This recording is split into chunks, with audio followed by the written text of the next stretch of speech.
In late 2015, a dam collapse unleashed 62 million cubic meters of mining waste on the municipality of Mariana in the Brazilian state of Minas Gerais. The wave of toxic waste belonging to the mining conglomerate Samarco quickly entered the Rio Doce.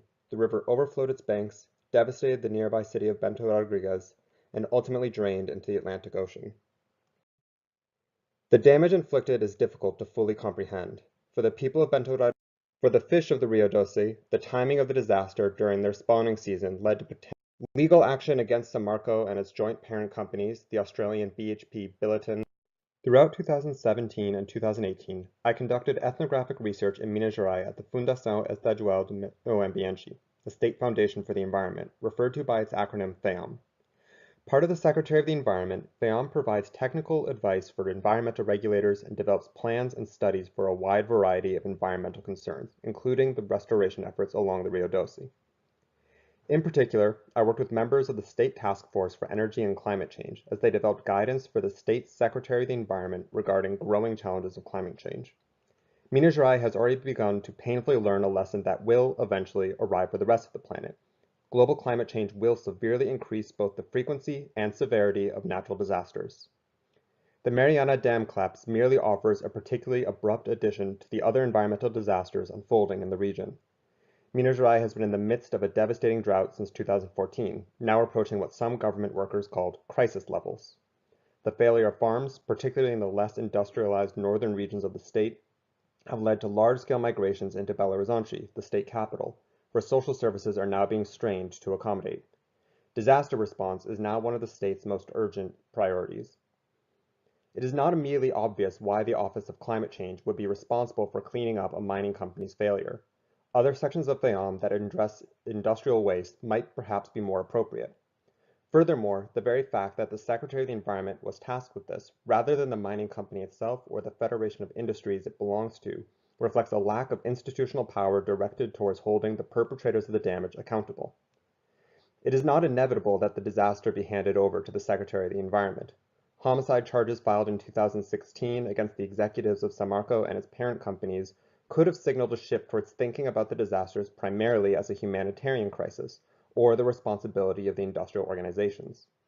Instead, the disaster on the Rio Doce joins other incidents where mining companies have rhetorically framed their failures as natural occurrences whose harms will fade away naturally over time. By shifting their failures over to a natural realm, mining companies move responsibility from human agents, who can be held publicly or legally accountable, to the natural environment which can only be cleaned up. The bureaucratic structure of government lends itself to these kinds of evasive strategies. In Minas Gerais, limited communication between different agencies or levels of government can easily lead to a problem becoming siloed. Once a problem becomes natural or environmental, it can be limited to the purview of the Secretary of the Environment, for better or worse. The rhetoric of naturalization therefore has practical consequences. Placing a problem into an environmental box directly affects the concrete possibilities for addressing that concern within bureaucratically structured governments by limiting which perspectives and what resources will be available. Given these limitations, FEAM frequently finds itself needing to bridge the divides between the Secretary of the Environment and other ministries.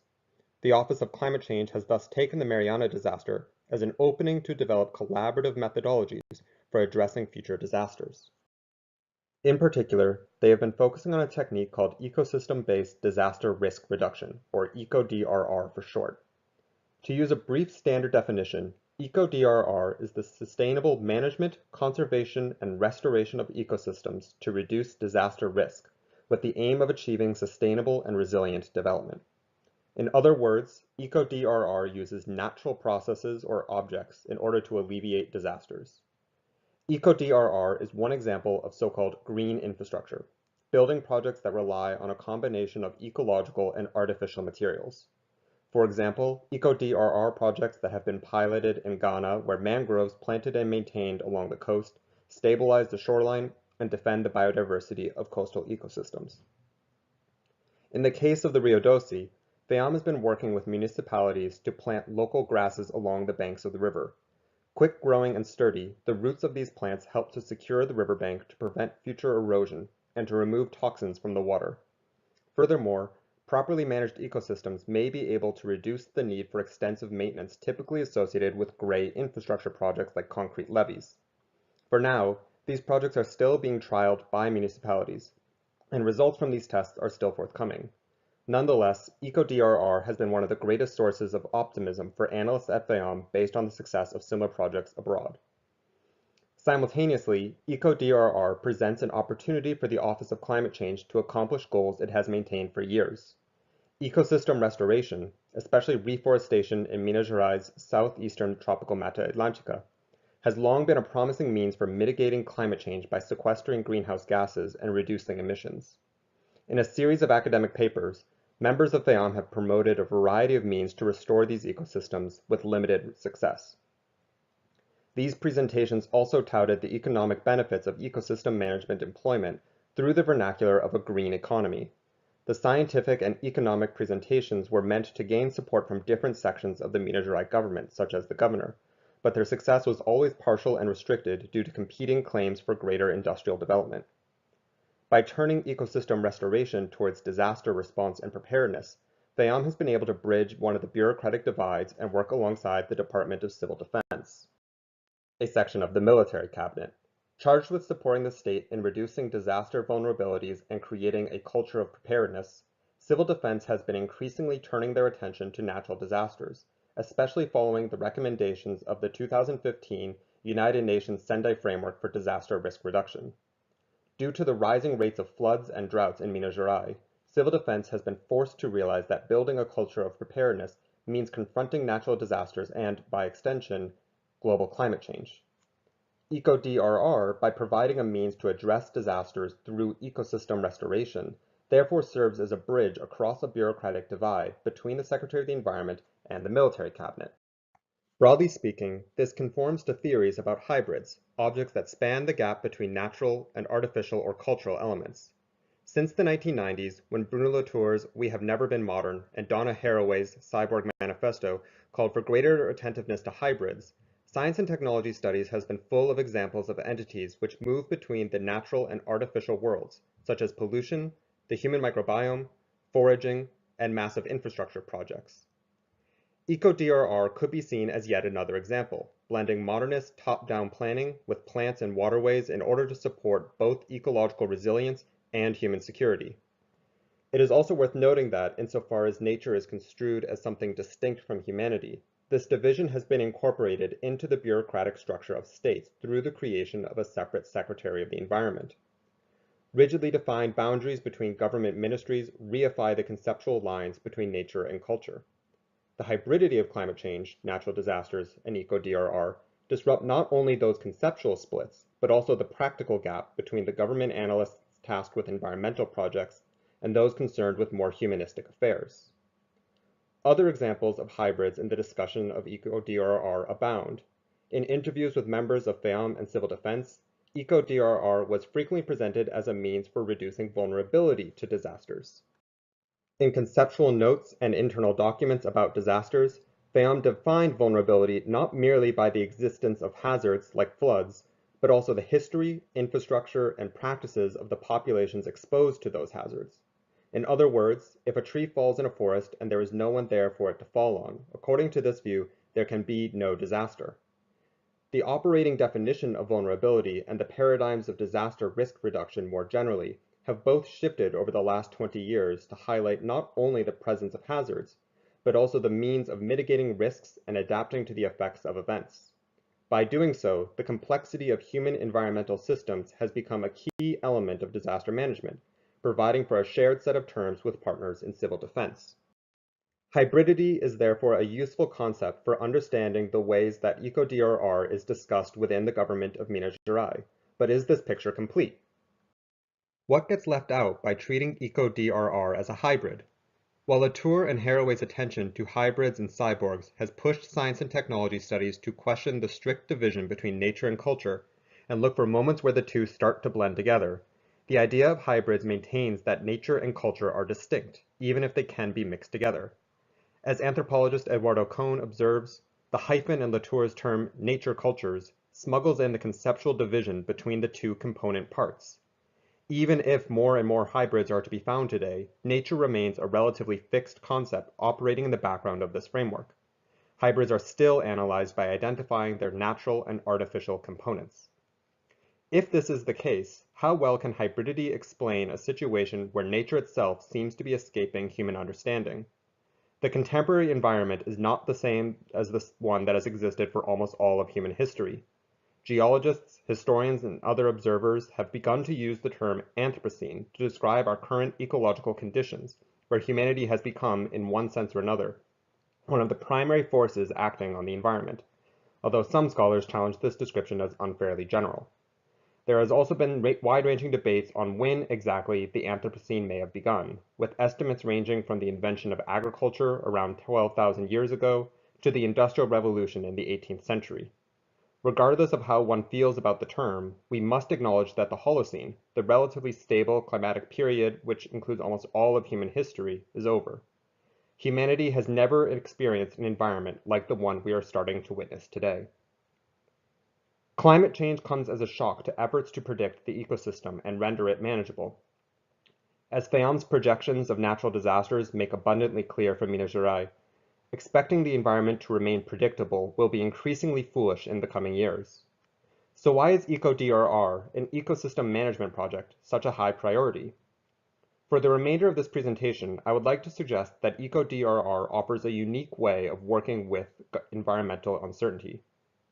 Critics of ecosystem-based adaptation measures, like Stephanie Wakefield and Bruce Braun, worry that these kinds of projects might be novel efforts to reinforce old ways of living. If nature is increasingly a threat to urban and industrial life, might Eco-DRR be a last-ditch effort to save an environmentally destructive status quo of agribusiness, mining, and other industries? That is perhaps a risk, but is worth asking what changes to thinking and living Eco-DRR might signal. Climate change is not a case of a stable natural realm meeting a stable human realm and producing a mixture or hybrid, but rather an environment becoming feral, unpredictable, and uncontrollable for traditional humanist projects. How does climate change create not only things that we might call hybrids, but also push against the limits of the very notion of a hybrid itself? To go feral, according to the political theorists Sue Donaldson and Will Kimmelka, refers to, quote, domesticated animals and their descendants who have escaped direct human control. In this relatively straightforward sense, we can speak about feral invasive species which may destabilize local ecosystems, recently escaped pets, or longer-term evolutions like dingoes which have emerged from domesticated animals. What once belonged safely within domesticated human control has since escaped, placed into a liminal position where it belongs neither wholly to the controlled sphere it inhabited or the unruly wild it has been thrust into. More metaphorically, for the philosophers Kelly Struthers Montford and Chloe Taylor, following the queer theorist J. Jack Halberstam, going wild or going feral is a means of escaping domesticated thinking and allowing for a creative reinvention of forms of human and more than human coexistence. To think of the environment as feral would mean questioning the usefulness of the concept of hybridity. In the sense of controlled environments going feral and of thought itself becoming less domesticated, we can think of a feral environment as one that challenges our previous expectations of how the environment works. Just as domesticated dogs become unpredictable as they go feral, the environment itself is now increasingly defying expectations. That ferality has been experienced in Minas Gerais thus far through the victims of droughts and the Mariana disaster, but it has also made its way into the halls of government and the ways in which analysts think about the environment itself. In a certain sense, both FEAM and civil defense are full of pessimists. In their assessments, global climate change is bound to result in more frequent and devastating disasters. Volatility in Brazilian and global politics has also made them doubtful about the possibilities for preventing the worsening of climate change in the near future, and they are thus looking for effective, easily implemented means to adapt to the coming feral environment. Eco-DRR, beyond serving as a hybrid bridge between government departments, offers a shortcut to living with a feral environment. In a paper discussing the potentials of reforestation as a means to meet the demands of the Paris Climate Agreement, members of FEAM argued that the most cost-effective means to restoring damaged ecosystems was not, as one might expect, to simply plant trees, but rather to, quote, remove the barriers to spontaneous, long-term ecological processes through assisted natural regeneration. This strategy relies on the abilities of plants and ecosystems to self-propagate in order to reduce the need for active oversight from people. This same spontaneous process lies behind the cost-effectiveness of Eco-DRR. Once the plants take root on the riverbank, they become an active part of the maintenance of water quality and ecosystem resilience. Rather than relying on human oversight, Eco-DRR lets the spontaneous processes of plants take over ecosystem management. Understood in this way, Eco-DRR is less an effort to impose a human design on a natural world, and is instead a new configuration of humans, plants, waterways, and ecosystems that draws upon the capacities of all in order to support the well-being of all. The ferality of the environment appears both in the dangers of natural disasters, but also in the more congenial capacity of plants to reduce vulnerabilities and repair damage.